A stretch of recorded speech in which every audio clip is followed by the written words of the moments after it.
Dalay ko ng Ginoo sa gyapon kikuban siya kanato. Atong pasalamatan din siya na bisan taliwala din. Aduna tay itawag ko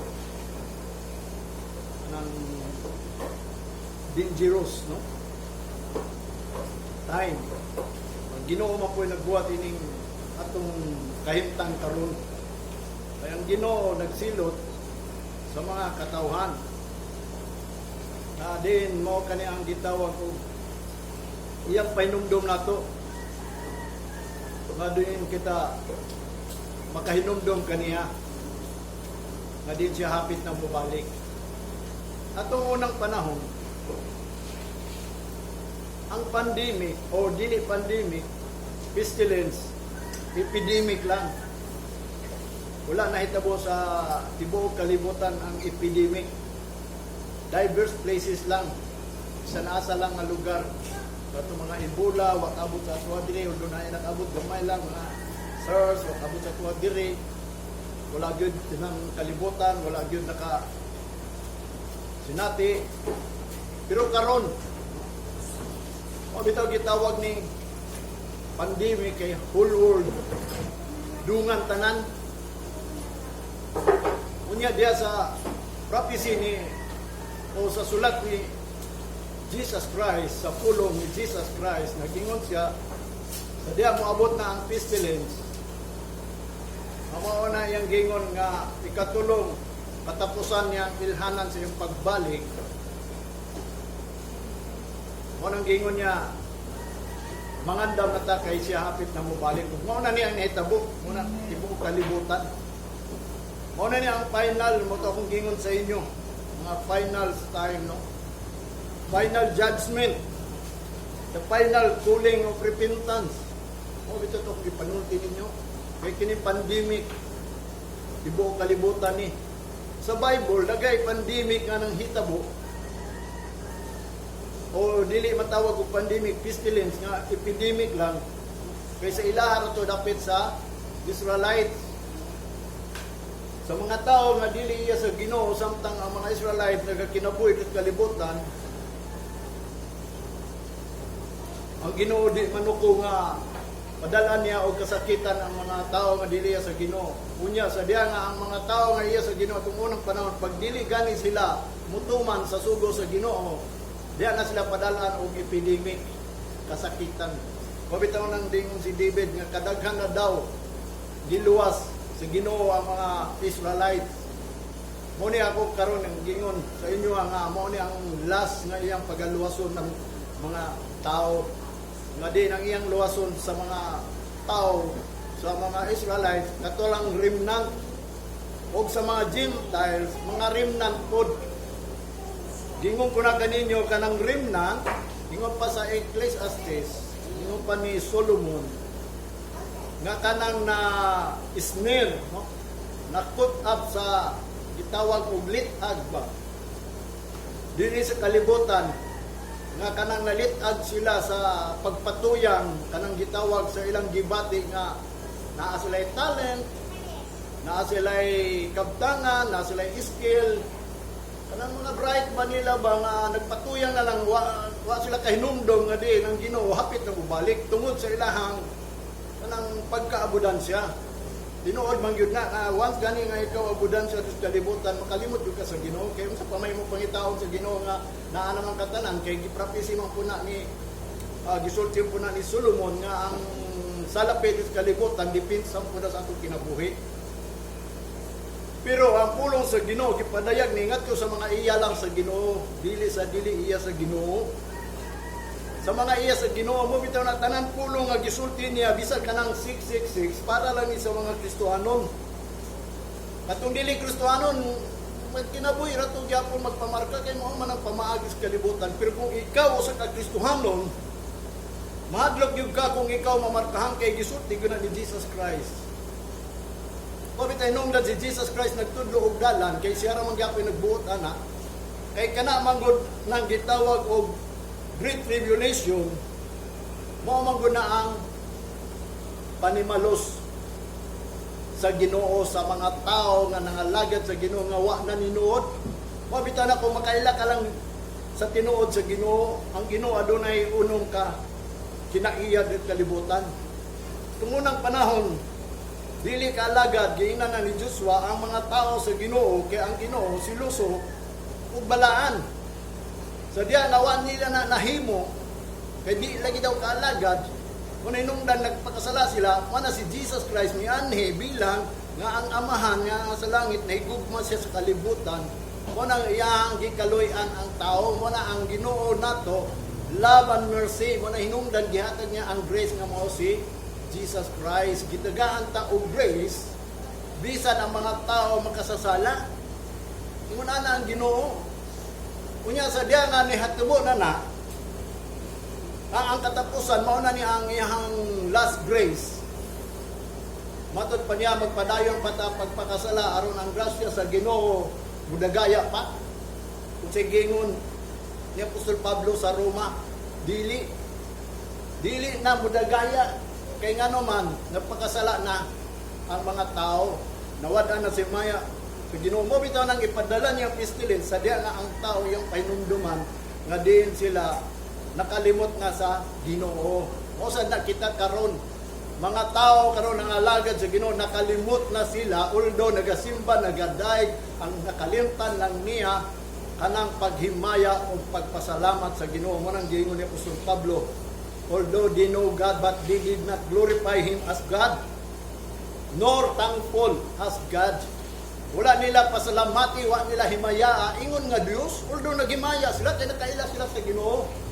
Pero ang ika-5 o ang ika-6, ang Ginoo panimalos, vengeance and wrath. Mo bitaw hinungdan ningon siya dito, nga ayaw mo panimalos kay ako ang panimalos kay ngano man manimalos gyud siya. Dili atong tao nga wa kaila sa Ginoo, kadtong nakaila sa Ginoo nga naghatag og chance nga sila luwason, sila tabangan, sila tagaan og mga itawag og pamaagi, panalangin dia sa Ginoo.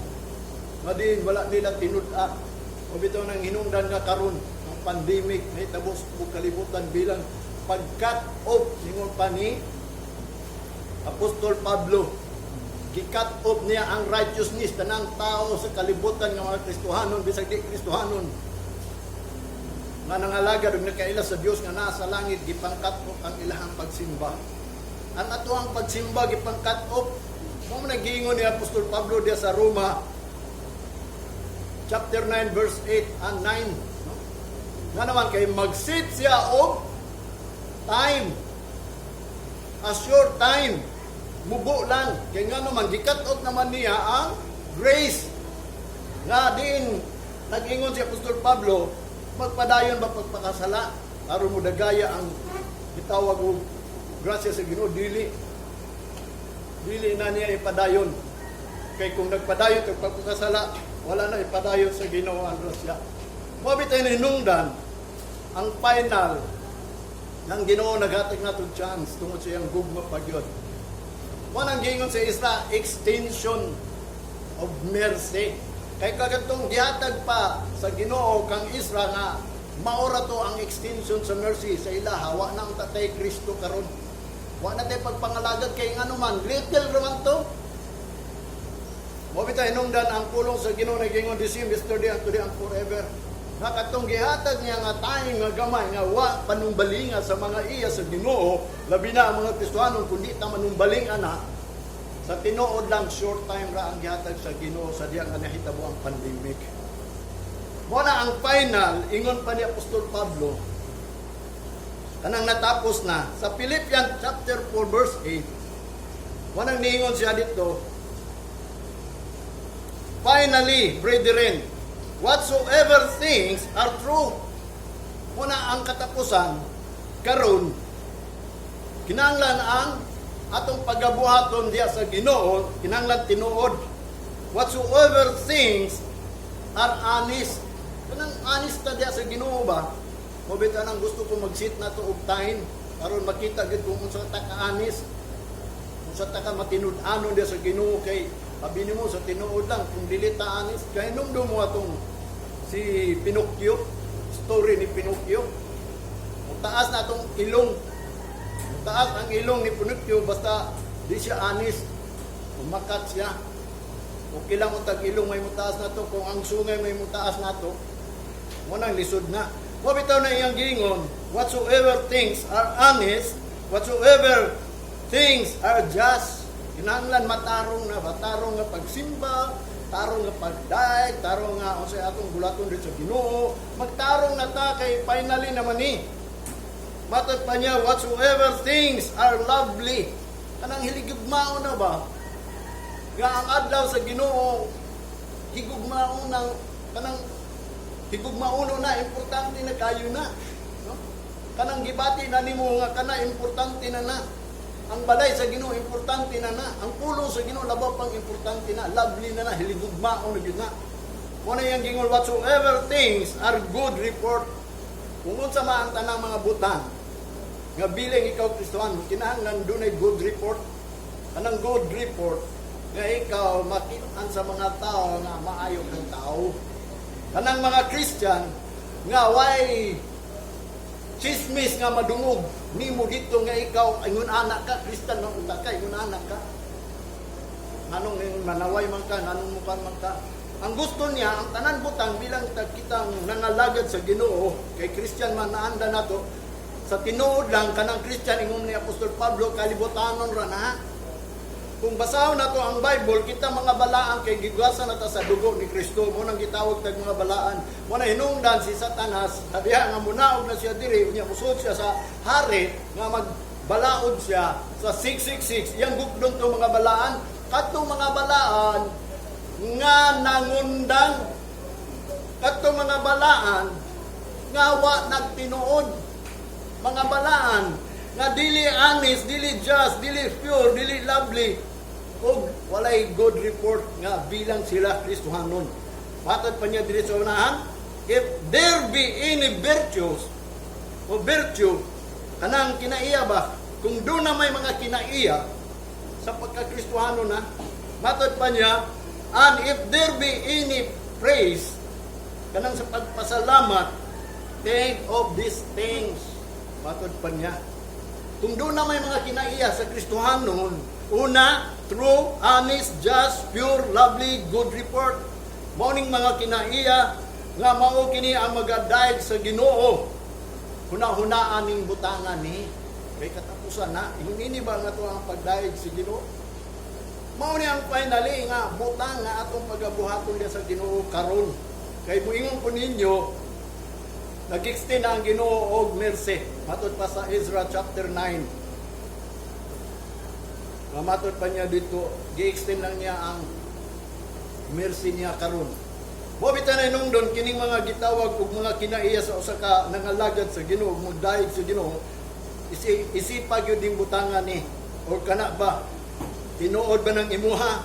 Matinud-anon ba ka? Matarong ba ka? Potle ba ka? Hiligugmaon ba na nimo mga butang sa Ginoo, naabay maayong record sa imong pagka-Kristohanon? Kay si Pablo nag-ingon kini pagka-Kristohanon nato isa karnal lang ni. Kanang atong pagka-idolatry ba? Diya sa usa ka gitawag nato. Mingon ta nga ang atong idol si Jesus Christ. Mo nang giingon nga kita gitawag og Christians. Mo nang giingon ni Pablo nga diin mga karnal kalibutanon lang na nagkailas sa Ginoo. Nga diin di gusto magbalaan, dapat magbalaan ta. Kaya ang Diyos balaan, di ba? Matod pa niya itong unang panahon, be holy for I am holy. Unang giingon ni Diyos, dili mo kalagad na ako, kaya ako balaan. So therefore, magbalaan yun ta sa adlaw sa Ginoo. Wabitan ang hinungdan ang Roma chapter 9, verse 28, ingon ni Apostol Pablo, for He will finish the work and cut it short in righteousness, because a short work while the meat upon the earth. Muna yung gi-cut off ni righteousness. Tanan mga tao nga nagabuhat og pagsimba, pagdaig, paghinmaya, pag-Bible study, pag-prayer, tanang gitawag og meeting o prayer meeting, o sa ba na, mga mag-evangelize, magkanang magakandak og mga seminar alang sa pulong sa Ginoo, alang sa Ginoo, that is righteousness. Gi-cut off na niya atong sa diha nga nahitabo ang pandemic, di ba? Giingat ta sa gobyerno, ayaw na mo pagtapok Dalay ko ng Ginoo, di ba nagingon ko sa inyo, sa diha nga mo declare na si Mayor Sara nga diin, pwede na magsimba, dalay ko ng Ginoo. Di na ta kinahanglan kanus pa ta magsugod. Now, mo bitaw na nga karon ako nag-aampo sa Ginoo, Lord, kanus man ako isulti ning tinuod nga pagsimba. Anang tinuod nga pagsimba nga adunay kamatuoran. Pininuod og kanang naay pagkamatarong, naay pagkaputli o pagkahiligugmaon nga kita mo simba na sa Ginoo. Yung nagtuo siguro mga tao kay nagsimba na sila, gidawat na sa Ginoo to. Abinin mo ang mga Hudiyo na blind sila. Labaw pa ta, blind ta. Kung why nagtudlo na to, gawas kung ang tao mag-search inipulong sa Ginoo. O bito na si Apostol Pablo, mao na itong ministro. Maninungdan ingon na sila finding out what is acceptable. Pangitaan na lang ninyo kung unsay dawaton sa Ginoo nga mga buhaton, basta ang finally kinahanglan magbuhat og kamatuoran ug honesta, kalabaw sa tanan, just ta, pure ta, lovely ta. Nya ang ato ang pagkakristohanong kinahanglan good report sa gawas. Dili ta masaway nila bakit tinuod Christian ta. Christian lang kung ma-mention ninyo kay maglugos mo tagingon nga balaan ta. Di balaan ta, pero wala ta nagpadayon pagbalaan.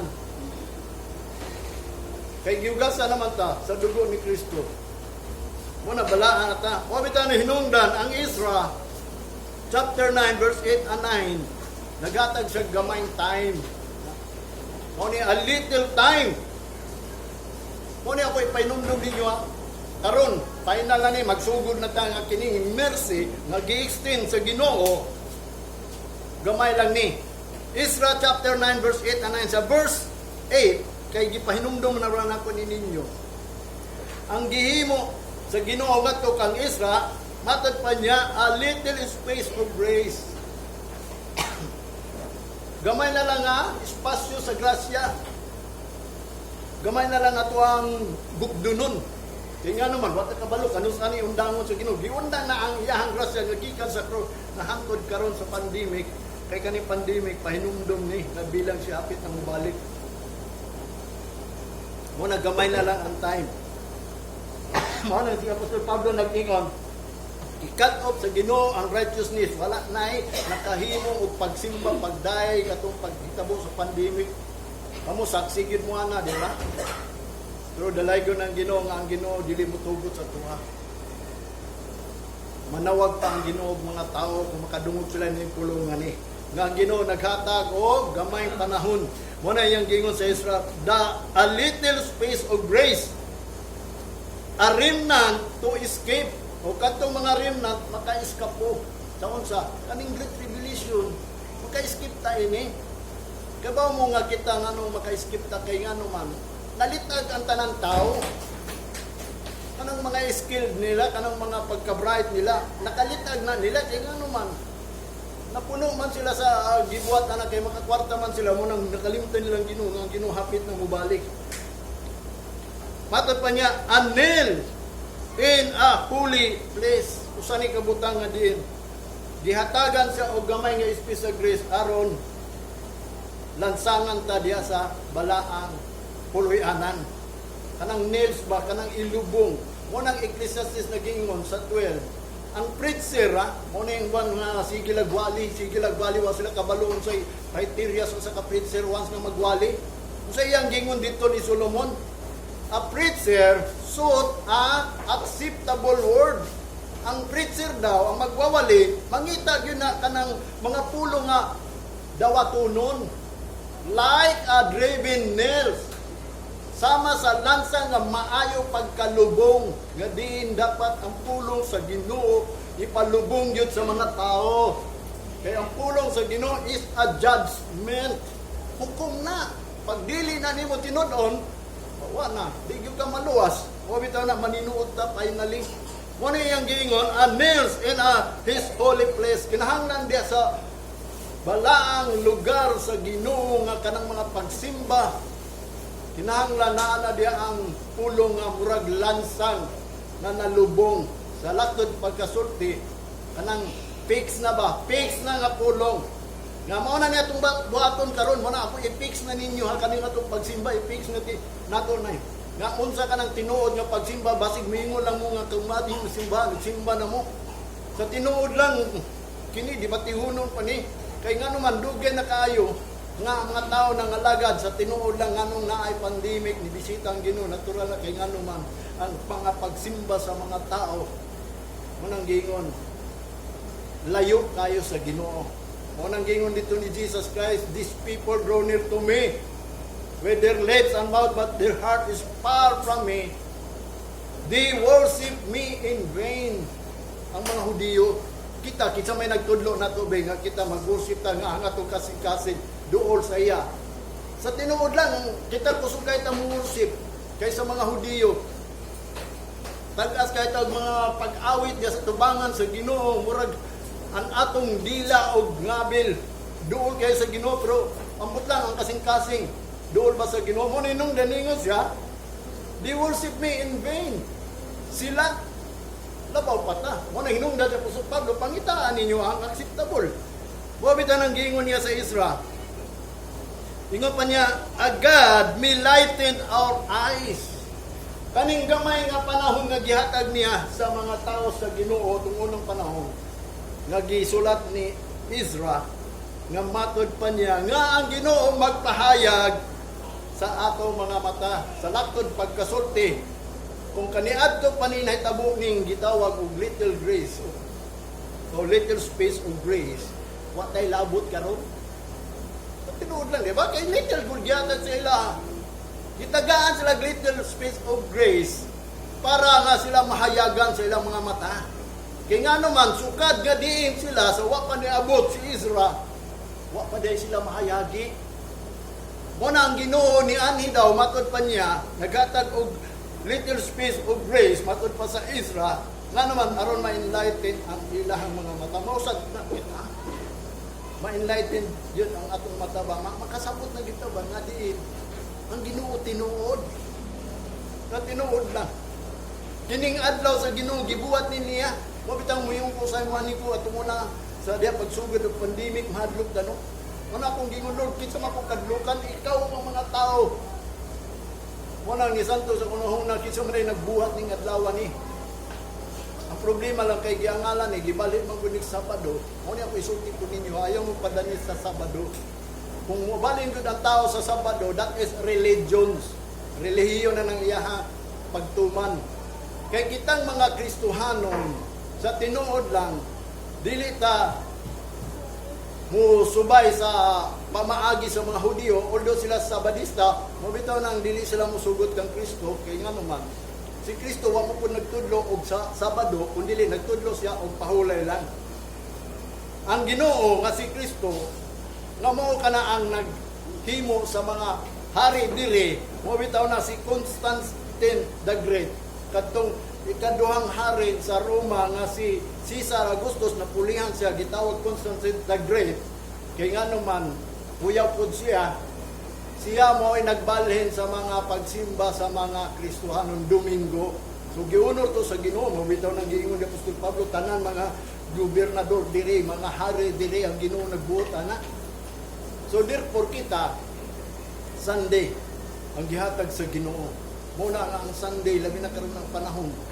Muna akong ipahayag sa inyo, muna akong ilansang nga pulong sa holy place nga ang Sunday nato, mao kana ang gihatag sa Ginoo nga bilang dili ingon Sabat day kundi rest day, pahulay nato diha sa Ginoo.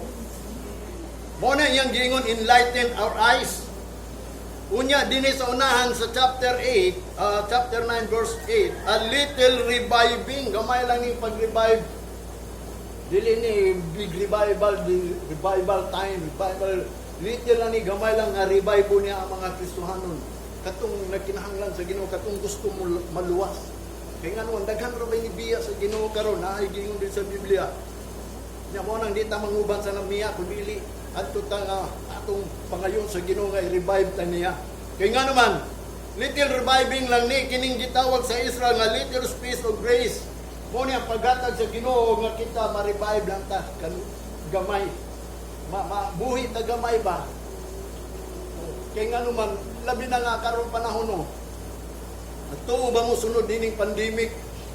Hayahay na. Ang gingon sa Biblia, that is the beginning of sorrows. Sa mga tao nga dili iya sa Ginoo, magsugo na sila kagulanan, pero kita sa tinuod lang ako, wa ko'y kagulanan sa diya ka na ako sa balay kay nganuman. Naay balay sa Ginoo nga kadtuan ako matag Domingo, unya makomfort ko. Amot kung kamo makomfort ba mo, maubitaw na nga diin ako ning isulti sa inyong mga pulong kay mao man atong komporte hatod pagbalik sa Ginoo. Iya ning ipadayag tanan. Naidagang gipadayag sa Ginoo nga diin sa ako pagbasa pulong sa Ginoo, although atong una wa ko kasabot karon ginahinay niya pagpasabot. Mao bitaw nang ipapix na ni ato ang pagsimba.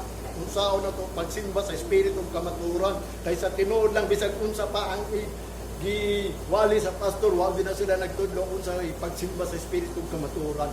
Pangutana sila kung unsa ay pagsimba sa espiritu ug kamatuoran. Pero ako mingon ko ninyo karon ato nang tun-an ang pagsimba sa espiritu ug kamatuoran. Although daghay nagsimba. Bisan asang lugar, daghang gani mga Dios nga ilang gisimba. Ang gingon lang ni Kristo kanang ang amahan daw sa langit nagapangita ni atong nagsimba sa espiritu ug kamatuoran. Mo bitaw nang mangutana ta, Lord, unsa man ang pagsimba sa espiritu ug kamatuoran kung way magtudlo? Mo nang gingon kung do na may magtudlo, kinsa man ang magtudlo? Kanang magtudlo kanang pinadala sa Ginoo.